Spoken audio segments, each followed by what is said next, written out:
CNBC says that $100,000 isn't enough to live on each year, and I think they're right, and I'm going to prove it to you by the numbers. Stay tuned.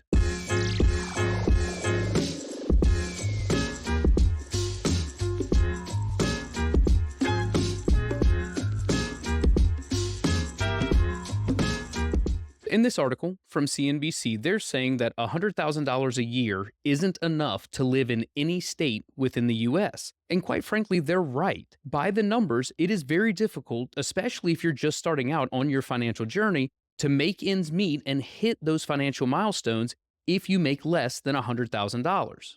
$100,000 a year used to be the gold standard for most of Middle America. When you could expect $8,333 a month from your employer, you felt fairly comfortable being able to pay your bills. Unfortunately, due to inflation, this is no longer the case. In this article, they talk about surveying individuals and that 52% of those people that were surveyed say that $100,000 doesn't provide for them what they need. 26% of the people that responded to that survey said that $150,000 was more in line with what they actually needed to hit their financial goals. Go Banking Rates was the institution that put out this survey. And the study that they were doing was to figure out for a married couple with 2 children how much they would need to make in each state to feel comfortable with their financial situation. Using the 50-30-20 rule, where 50% of after-tax income goes towards needs, 30% goes towards wants, and 20% goes towards savings, they found that $100,000 wasn't sufficient in any of the 50 states. They actually found that in 38 of those states, that same family would need to earn at least $140,000 to fit their spending into the 50-30-20 model. As we would assume, living on the West Coast is going to require the most amount of money. And even in New England, it's going to require a significant amount of income, and in this case, $200,000 a year, for someone that's in the middle class to feel comfortable with their financial situation. In the state of Virginia, where I live, someone would need to make between $160,000 and $200,000 a year to really feel comfortable with their finances. I think a lot of that information is skewed due to Northern Virginia and the Newport News area, but even in an area where I live, and it's a little more out in the sticks, that $100,000 still isn't going to get you exactly what you need, even in those lower cost of living areas. To really understand why $100,000 a year isn't enough, we're going to break it down by the numbers. And we're going to look at 1968 in specific. In 1968, minimum wage had the highest purchasing power in U.S. history. Minimum wage at that time was only $1.60 an hour, but the median house price was $24,700, the median car price was $2,822, and the median household income in 1968 was $7,700. The reason that these numbers are so significant is that for a household bringing in $7,700 per year, they had to work 3.2 years to earn the amount that it cost them to purchase their home. For a car, they only had to work about 4 months to earn what the price of that car was. If we were to take all of these numbers and inflate them to what they should have been in 2023, minimum wage would have been $14 an hour, which in a lot of states that's already been taken care of, or it's in the process of being taken care of. The median home in 2023 should have been just over $216,000. The median car should have been just shy of $25,000, and the median income would have been just over $67,000. If the price of a home and the price of a car and the median income actually kept up with inflation, the amount of time that an individual would need to work to earn the amount of money that they would pay for that house or that car would have stayed the same. Instead, in 2023, the actual cost of the median home was $412,000. The median cost of a car was just over $57,000. Median income, on the other hand, was right around $71,500. That has actually outpaced inflation. The issue is the price of those major purchases have gone up exponentially over inflation. The household that earns $71,500, they have to work 5.76 years to gross the amount that they would have to pay for a new home. For a vehicle, they're going to work right around 8 months to earn the same amount of money that they're going to pay for the median car in 2023. And this is the issue with $100,000 not being enough. It's not because wages haven't necessarily kept up with inflation, because they have. They've actually outpaced it marginally. It's the major purchases, it's the cost of the home, it's the cost of a car that makes $100,000 insufficient. So let's take $100,000 and break it down using the 70-15-15 spending plan to prove that $100,000 just doesn't cut it anymore. So if you're a household and you're earning $100,000 per year, we're going to assume that you save 5% of that into your 401k. So this is going to amount to $5,000 a year. If we remove that, that's going to leave us with $95,000, and we still have to take taxes out of that $95,000. You're going to lose $7,650 due to FICA taxes. Now remember, FICA taxes are taken out of your gross pay. I don't want you to get that confused.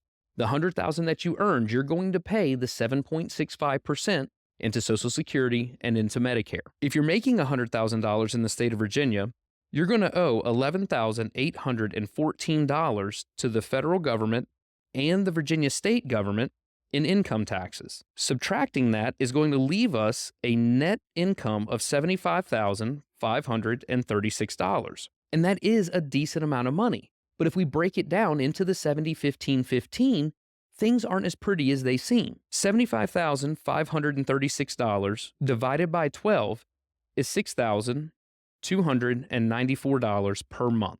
And this is of net income.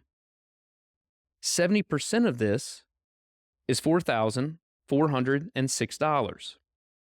15% for your want spending is $944, and then 15% for your savings is an additional $944. Again, these aren't bad figures, but if you're just getting started and you're buying the $412,000 house or the $57,000 vehicle, it's not as pretty as it may seem. A $412,000 home for 30 years at 7% is going to cost you $2,741 per month. But that's only the payments that you're going to make to the bank. You're going to need to add to that your taxes, your insurance, and your maintenance costs. So let's assume that those add up to about $500 a month. If you're paying $500 a month in those costs, your total out of pocket just to live is $3,241. We only have $4,400 to use for our needs, and we haven't even factored in the car payment yet. On a $57,000 car, at 7%, over a 5-year time frame, is going to cost you $1,129.90 per month. Now, if we add those two together, we're at $4,380 per month for needs-based spending. And we haven't purchased groceries. We haven't paid for childcare if you have a child or two. We haven't paid the electric bill. We haven't paid for water. We haven't paid for any of the other basic living needs out of $100,000 per year. And this is why $100,000 won't work. Remember, the $100,000 they were talking about in the article was based on a 50-30-20.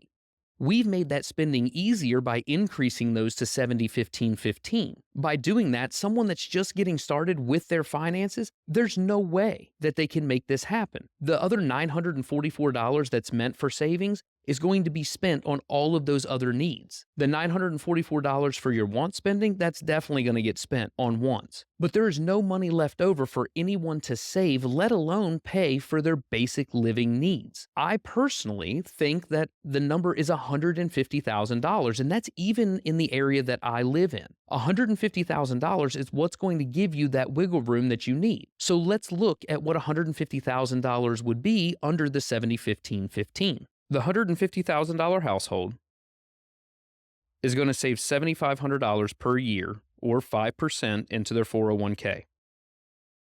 This level of income is going to cost you $15,871 in federal income taxes. If you live in the state of Virginia like I do, it's going to cost you $6,909 in state taxes. And with all of those deductions, you're going to have left over $108,245. So the real number is $100,000 net of all of those deductions. If we divide this by 12, that's going to leave us with $9,020 each month.